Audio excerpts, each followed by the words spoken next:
یہ جو دجالی فتنہ ہے کہ روح سے آنکھ بند کر لی اور بس دنیا کی زندگی کو، اس میٹر کو، مادے کو سب کچھ سمجھ لیا گیا، اور اسی کا ایک ریپریزنٹیٹو بن کر وہ کانا دجال آئے گا قرب قیامت سے پہلے۔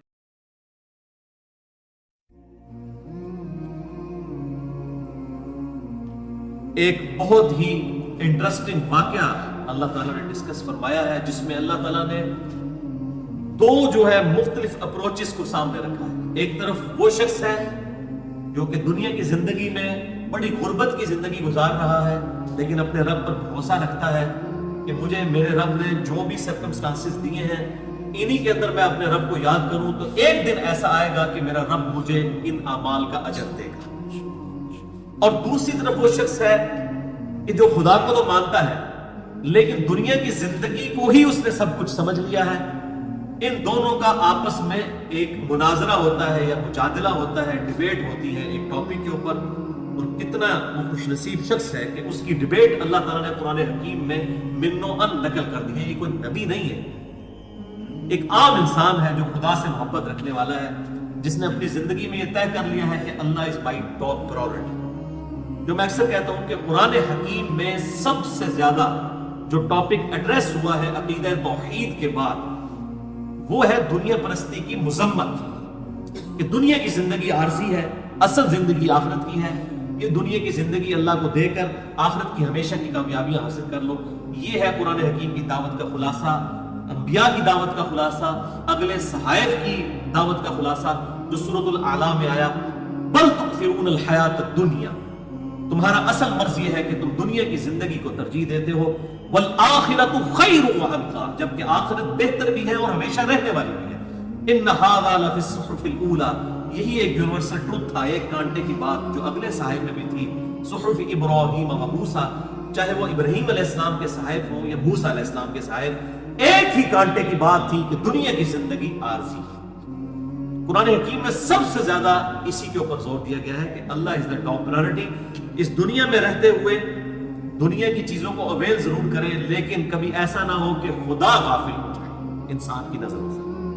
خدا نے تو انسان کو ہمیشہ اپنے سامنے یاد رکھا ہے، انسان ایسا نہ کر دے کہ وہ اپنے رب کو بھول جائے اور اس سے غافل ہو جائے۔ تو اس لیے قرآن حکیم کا یہ ضرب سلام ہے، اور اس میں سورۃ الکہف جو ہے وہ دنیا پرستی کی مذمت پر قرآن پاک کا ایپیکس اور ضرب سلام ہے، اور اس میں یہ مثال جو میں نے سورۃ الکہف کے تعارف میں بھی یہ بات کی تھی کہ یہ جو دجالی فتنہ ہے کہ روح سے آنکھ بند کر لی اور بس دنیا کی زندگی کو، اس میٹر کو، مادے کو سب کچھ سمجھ لیا گیا، اور اسی کا ایک ریپریزنٹیٹو بن کر وہ کانا دجال آئے گا قرب قیامت سے پہلے، جس میں میں پورا لیکچر بھی ریکارڈ کروا چکا ہوں۔ مسئلہ نمبر 133، فتنہ دجال اور دجال سے متعلق صحیح الاسناد 10 احادیث، اور سب کی سب بخاری اور مسلم سے۔ اور آج کل جو دجالی فتنہ ہے اس کو میں نے ڈسکس کیا تھا۔ تو دجالی فتنہ یہی ہے کہ دنیا میں اس طرح مشغول کر دیا جائے کہ آخرت کی خبر ہی نہ رہے۔ آپ دیکھیں اس طرح کی کموڈیٹیز آ چکی ہیں کہ آج سے 40-50 سال پہلے لوگوں کی انکم کا 1% حصہ بھی ان چیزوں پر نہیں لگتا تھا جن پر آج کمائی کا 70 سے 80% لگ رہا ہے۔ آپ حیران ہو جائیں گے، یعنی ایک وہ زمانہ تھا کہ ایک ہی صابن تھا جس سے لوگ کپڑے بھی دھوتے تھے، اس سے لوگ جو ہے نہا بھی لیا کرتے تھے، اور سارے گھر میں وہی ایک ہی صابن استعمال ہوتا تھا۔ اور آج جو ہے وہ ہر ایک کا صابن الگ ہے، چہرے پہ لگانے والا الگ، جسم پہ ملنے والا الگ، کپڑوں کے لیے الگ، تو پھر ہم کہتے ہیں خرچے پورے نہیں ہوتے، ٹوتھ پیسٹ سب کے الگ۔ اور یہ جو موبائل فون کی شکل میں جو فتنہ پر مسلط ہو گیا ہے، آئے دن فون بدلنا، یعنی غریب لوگ ہیں انہوں نے بھی جو ہے وہ اسمارٹ فونز رکھے ہوئے، ٹچ سکرین موبائل، اس کے اوپر بالکل کمپرومائز کرنے کے لیے تیار نہیں ہے۔ یعنی ان کے پاؤں میں بے شک جو ہے وہ سلیپر انہوں نے پہنے ہوئے، لیکن موبائل انہوں نے جو ہے وہ 8-10 ہزار روپے والا رکھا ہوا ہے، چاہے اس کی جو ہے وہ مہینے کی انکم 5,000 روپے، وہ اس نے جوڑ کر وہ اپنی کموڈیٹیز جو ہے وہ ایسا دنیا کے اندر الجھا دیا گیا۔ پھر مصروفیت کیسی دے دی گئی ہے؟ یہ فلم انڈسٹری اسی کے اوپر چل رہی ہے کہ آپ فلمیں دیکھتے رہیں اور آپ اپنا وقت پاس کرتے رہیں، کیونکہ جیسے ہی آپ فارغ ہوئے نا تو فوراً آپ کو خیال آئے گا کہ مجھے کس نے پیدا کیا ہے اور اس روئے ارض پہ کس مقصد کے لیے میں بھیجا ہے۔ یہ ہے وہ دجالی فتنہ کہ جس میں آپ کو دنیا میں ایسا مشغول کر دیا گیا کہ اب ہمیں آخرت کی کوئی خبر ہی نہ رہے، ہم کہیں بس ٹھیک ہے اسی طریقے سے لوگ زندہ ہوتے ہیں، زندگی گزارتے ہیں، جانوروں کی طرح پھر مر جاتے ہیں۔ اور اگر کوئی ایک ڈوگما، ایک سمجھ لے کوئی ڈیلوژن کوئی ذہن میں ہے کہیں تحت الشعور کے اندر کہ ہاں کوئی خدا بھی ہے، اس نے بھیجا ہے، وہ دیکھا جائے گا، اور خدا کا کنسیپٹ بھی پھر یہ بنا دیا کہ شاید کوئی بوڑھی نانی اماں ہے جس نے یہ سارے جو ہے مخلوقات پیدا کی ہیں، اور وہ تو اپنے بندوں کو جلا ہی نہیں سکتی، یہ کیسے ہو سکتا ہے؟ وہ تو ماں سے بھی اتنے گنا زیادہ محبت کرتی ہے۔ حالانکہ یہ کوئی صحیح حدیث ہے ہی نہیں ہے 70 گنا والی، بالکل جھوٹ ہے۔ کیا فرعون سے 70 گنا زیادہ محبت کرتا ہے اللہ تعالیٰ؟ نعوذ باللہ۔ ہاں نیک بندوں سے کرتا ہے، ابو بکر، عمر، عثمان، علی رضی اللہ عنہم اجمعین، ان کی آپ بات کریں تو بات سمجھ میں بھی آتی ہے۔ بھائیو اللہ کی کوئی احساسات تو نہیں ہے اس طرح کے جس طرح ہمارے احساسات ہیں کہ ہم مغلوب ہو جائیں۔ اللہ تو ہر چیز کے اوپر عالم و ناظر ہے، لیکن مغلوب نہیں ہوتا۔ واقعی ماں تو مغلوب ہو جائے، ماں تو کبھی بھی اپنے بیٹے کو نہ چلائے، لیکن اللہ تعالیٰ مغلوب نہیں ہوتا۔ اللہ تعالیٰ تو اللہ الصمد، اللہ بے پرواہ ہے۔ اور میں اس میں اکثر دنیا میں ایک مثال دیتا ہوں، اب آخرت کو جو چھوڑ دیں، دنیا میں اللہ تعالیٰ نے پریکٹیکلی یہ چیز ثابت کر دی ہے کہ یہ جو میرے لیے ماں کی مثال لوگ دیتے ہیں یہ ایسا ہے ہی نہیں ہے۔ واقعی ماں تو کبھی بھی اپنے بیٹے کو نہیں چلا سکتی۔ تو اس کی میں مثال ایک آپ کو چھوٹی سی دیتا ہوں، اکثر دیا کرتا ہوں کہ اگر ہمیں اختیار دیا جائے نا کہ کسی ایسی عورت کو ہم موت دیں جس کے 4-5 چھوٹے چھوٹے بچے ہوں، تو ہمارا دل پسیج جائے گا، پسیجے گا کہ نہیں؟ چاہے وہ ہمارے دشمن کی بیوی کیوں نہ ہو، ہم کہیں گے نہیں یار بچوں کا خیال کرنا چاہیے، ان کا کیا بنے گا؟ ستیلی ماں ان کے ساتھ کیا کرے گی؟ مینٹل ماڈلز تک ان کے بدل جائیں گے جب وہ اس سرکمسٹانسز میں وقت گزارے گی۔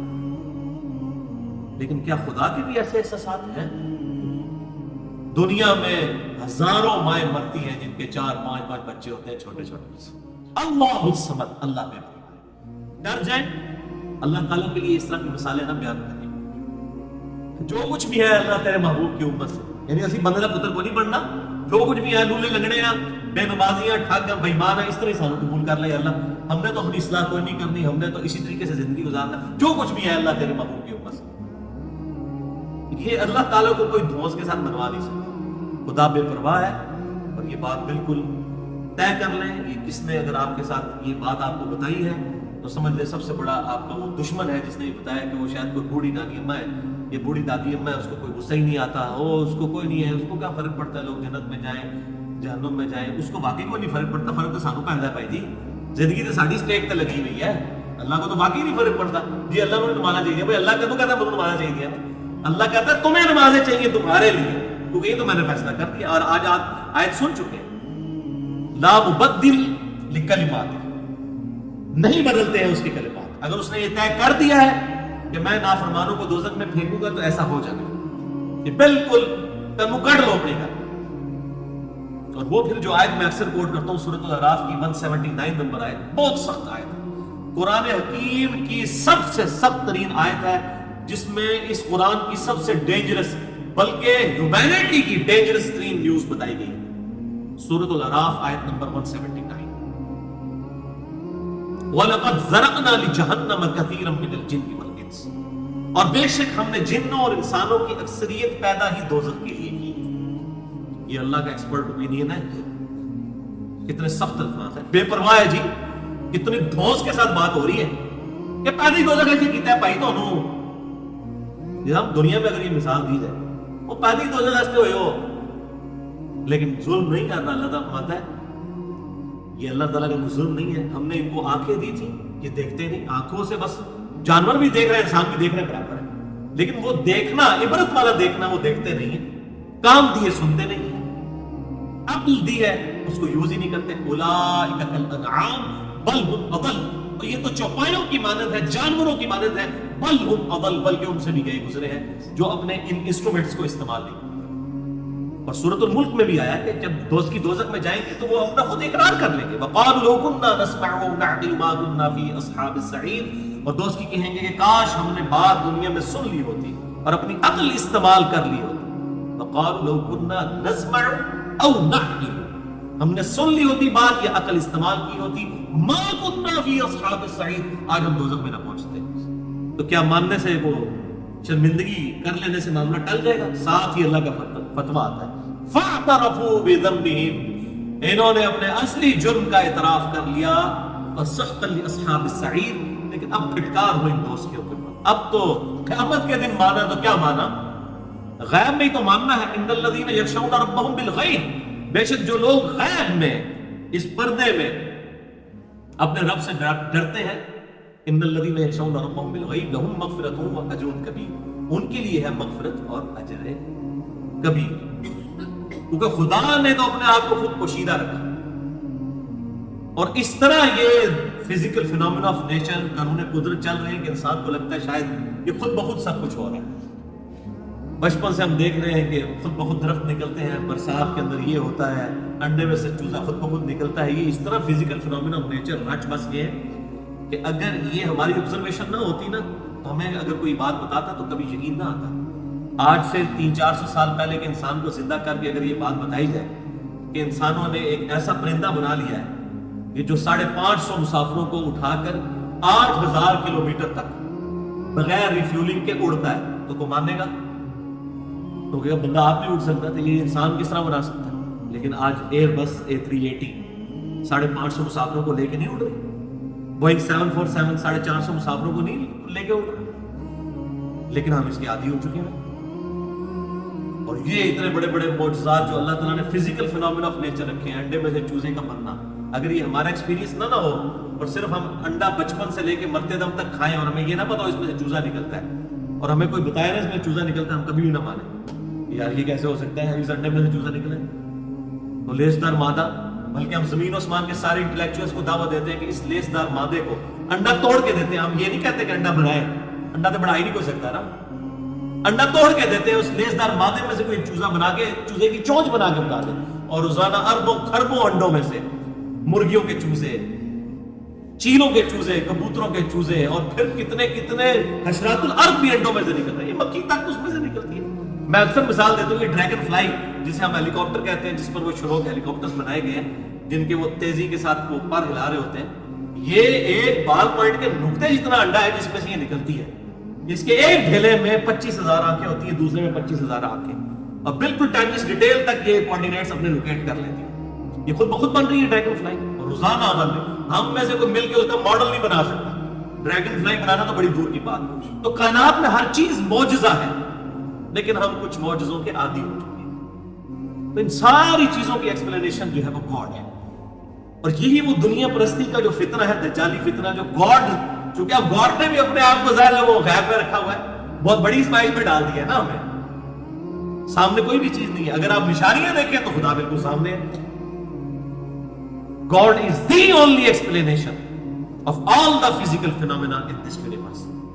اس یونیورس کے اندر جتنے بھی فزیکل فینومینا آف نیچر چل رہے ہیں، قانون قدرت، ان کی وضاحت صرف ایک چیز ہے کہ یہ کائنات کسی گاڈ نے بنائی. پر اس پہ میں نے کافی دفعہ مختلف لیکچرز دیے ہیں، جسے شوق ہو تو دیکھیں. ایک لیکچر تو ضرور دیکھیں، مسئلہ نمبر 83B، جو میں نے دور حاضر کے